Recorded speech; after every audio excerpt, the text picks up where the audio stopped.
Welcome to our channel. Today we how to authorize Google Search Console for monetizing SEO leads, full guide step by step clearly.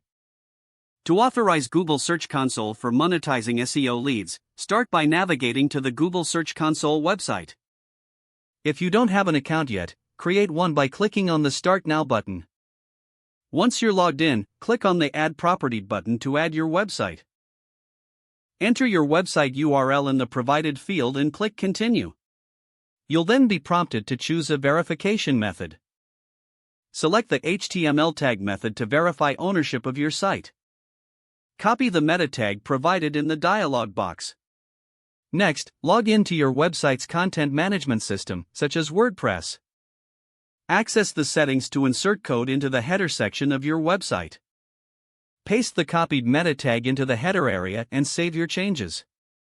Return to the Google Search Console and click on the Verify button.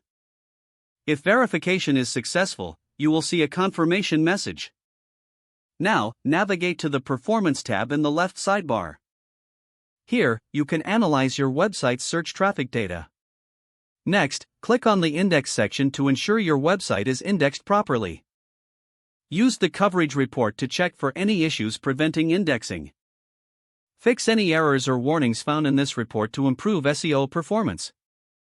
Now, move to the Enhancements section to optimize your site structure. Focus on mobile usability, core web vitals, and structured data. Once your site is optimized, it's time to connect your Google Ads account. Go to the Settings section of Google Search Console. Find the Associations tab and click on Add Association. Select Google Ads from the options and follow the prompts. This connection allows you to track conversions and leads generated through SEO efforts. After the connection is established, set up your goals in Google Ads. Define what conversion actions you want to track for monetization. Regularly monitor your Google Search Console dashboard for performance insights. Utilize the data to refine your SEO strategy and improve lead generation. By following these steps, you'll be well on your way to monetizing your SEO leads. If the page does not load, refresh the browser or try again in a private or incognito window. Don't forget to like this video and subscribe to our channel for more step-by-step tech guides.